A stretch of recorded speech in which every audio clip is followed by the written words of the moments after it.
Весы, приветствую вас, меня зовут Ева Лехцер, вы на моем канале. Для вас снимаю ваш второй прогноз на январь 2023 года.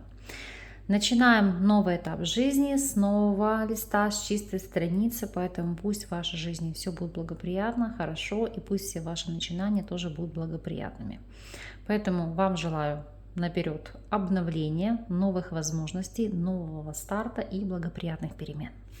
А чем для вас ознаменуется январь, мы сегодня с вами посмотрим на парных колодах. Это будет викторианский таро или норман от Таро Студио. Постарайтесь расслабиться, отключить гаджеты, чтобы вас ничего не тревожило. Вы были единым целым с картами, и карты дали вам ответ на ваш запрос. Итак, что же вас ожидает в январе 2023? Общая энергия месяца.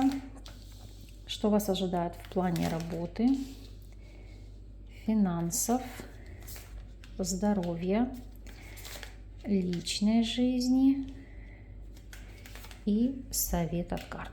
Арканы перед вами, надеюсь, вам они хорошо видны. Приступим. Общая энергия месяца. У вас падает карта повешенной. Но могу сказать, вы, видимо, еще будете раскачиваться после новогодних праздников, поэтому здесь такой застой, состояние жертвы. Кто-то перепил, кто-то переел, а у кого-то просто здесь ситуация медленной раскачки. То есть ничего не меняется. Но здесь есть одно но. Как мы видим по этому аркану, здесь карта жертвы. То есть видим обряд наказания. Поэтому я хочу прояснить и посмотреть, придется здесь чем-то жертвовать или нет. И вот повешенный тройка мечей падает вам как крушение какой-то идеи, разочарование в каком-либо человеке, в партнерстве. Не обязательно оно личного характера. Это могут быть знакомые, коллеги, друзья, подруги, родственники. Но придет осознание, что вы длительный период приносили себя в жертву ради чужих амбиций, ради чужих идей, ради чужих идеалов, планов. Ну, то есть вами манипулировали, вас использовали. То есть здесь придет не только осознание, но и желание, конечно же, кардинальным образом поменять ситуацию, обрубить эти концы. С целью больше не ятрить себе душу, не разбивать себе сердце, не ломать себя, не подстраиваться под обстоятельства и не жить в угоду другим. Если смотреть работу, у вас здесь падает аркан правосудия. Карта экзаменов, карта верификации, аккредитации, карта собеседований, анализа, проверки вашей профреализации, вашей компетентности. Ну, в принципе, иными словами, что вы из себя представляете? Потому что справедливость – это своего рода оценивание. Заслуживаете ли вы того, что вы имеете, или на что вы претендуете? Посмотрим этот аркан с точки зрения развития ситуации для тех, кто у нас не работает и работать не может. То здесь справедливости восьмерка пентаклей — это максимум домашний труд, это какой-то хендмейд, который вы попытаетесь легализовать и продавать. То есть это больше как работа на самого себя, работа себе в удовольствие и работа периодического порядка. Если будем рассматривать ситуацию для тех, кто у нас в статусе соискателя, то справедливость и пятерка мечей указывает на ситуацию отсутствия возможностей трудоустройства либо построения карьеры. Видите, не зря здесь карта застоя, потому что по этим арканам это, во-первых, ваше разочарование в тех компаниях, в которые вы намеревались трудоустроиться, или может здесь идти ситуация отказа. Но вы должны понимать, осознавать, все, что не делается, все делается к лучшему. У некоторых здесь правосудие пятерка мечей может говорить о каких-либо бюрократических проволочках, там отсутствие справок, дипломов, чего-то еще, из-за которых вас не могут взять, допустим, в ту либо иную компанию. Если вы у нас наемный сотрудник, то справедливость и тройка пентаклей – это оценка вашей работы. Это мониторинг, это анализ вашей деятельности, это скрупулезная проверка качества вашей работы. Но здесь вы выдержите и пройдете достойно, поэтому переживать вам не стоит. Если же у вас свой собственный бизнес, то здесь справедливость и королева пентаклей. Это, как правило, декларация, налоговый отчет. Здесь по повешенному, может быть, застоите в деятельности, но, тем не менее, вас это не пугает. Вы можете понимать, что это просто как сезонное явление, когда все просыпаются, так сказать, после новогодних праздников и постепенно входят в рабочее русло. То есть на вашу деятельность, по сути, это особо влиять не будет. Финансовая сторона вопроса. Паж жезлов. Паж жезлов — это небольшая прибыль, я бы сказала, ниже среднего. но тем не менее лучше, чем ничего.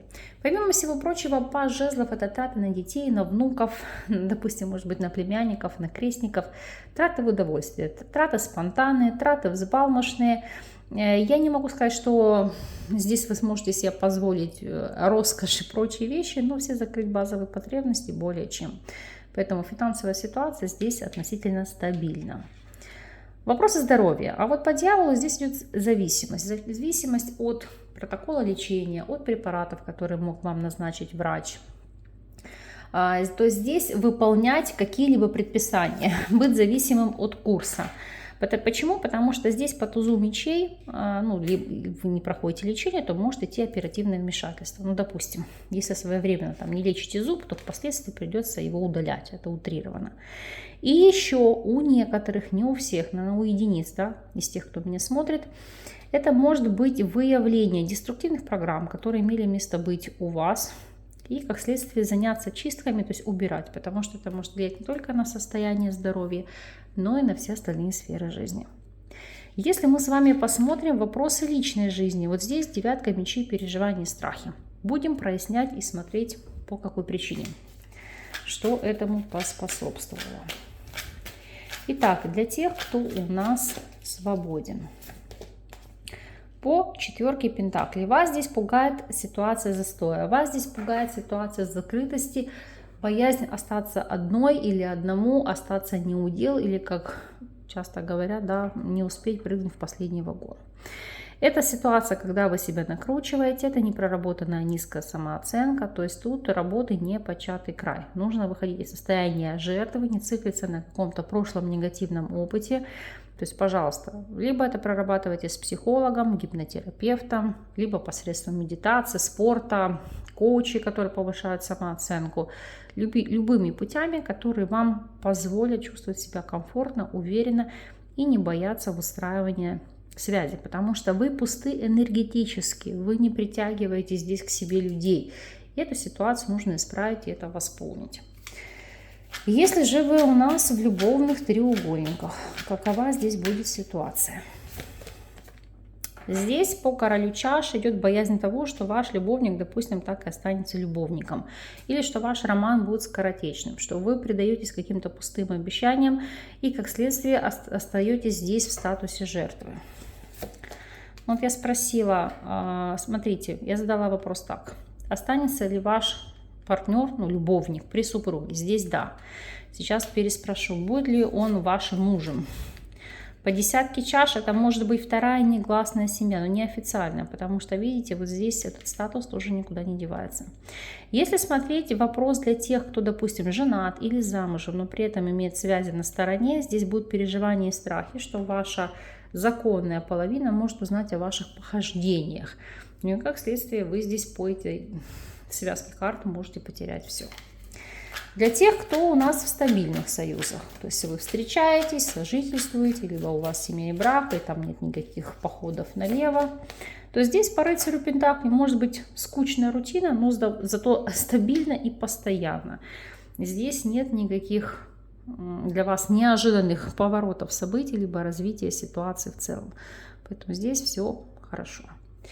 Если посмотрим рекомендацию, я не знаю, что происходит, по какой причине у всех на январь эта карта. Наверное, уже 3-й или 4-й знак зодиака, у которого падает на рекомендацию король мечей. Удивительно, но факт.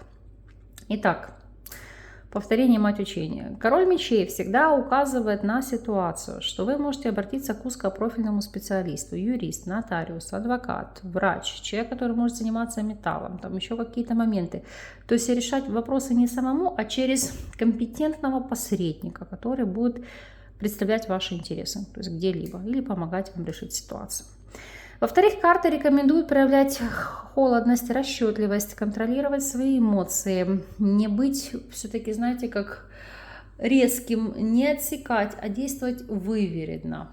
Любые решения, любые действия, либо поступки только после длительного анализа ситуации. Ну и, конечно же, король мечей у нас карта двора, которая рекомендует вам опираться на помощь, на совет, на рекомендации представителя воздушной стихии. Это весы, близнецы, либо водолей. Человек, который может вам оказать неоценимую помощь и поддержку. Если посмотрим неожиданность этого периода, что здесь? У нас здесь ложится карта женщина, всадник и собака. Здесь по этим картам это в первую очередь как приезд подруги, как она к вам приехала, так и вы к ней могли приехать. Здесь просто известие о знакомой, о подруге, какие-то вести. Ну, потому что, видите, здесь от женщины к женщине. Это известие может быть от матери, от коллеги, от знакомой, то есть от человека значимого. Но, как правило, внезапный приезд, визит, поездка или ваша поездка по приглашению. Приятное времяпрепровождение. Ну, давайте сейчас еще проясним, посмотрим. Коса, рыбы, плетки. И здесь в связи с этим не запланированы траты на эти перемещения, на это общение. Кстати, кто-то может попросить, допустим, о помощи, о денежном переводе. Как следствие коса, рыбы, плетки. С проблемами, с трудностями, но вы можете этот денежный перевод совершить, эту поддержку оказать. Либо кто-то ее может оказать вам. Вот такая здесь ситуация. Месяц такой очень у вас, знаете, как раскачка такая, что заставит потом вас активно взбодриться. Но мы весь негатив для вас перекроем позитивом, чтобы в вашей жизни были только положительные, яркие и благоприятные моменты. Поэтому вам гармонии, вам достатка, любви, благосостояния, здоровья и исполнения всех самых заветных желаний. Вот таким вышел расклад на этот период. Верю в то, что информация вам была во благо. Я вас благодарю за внимание. С вами не прощаюсь. До новых видео.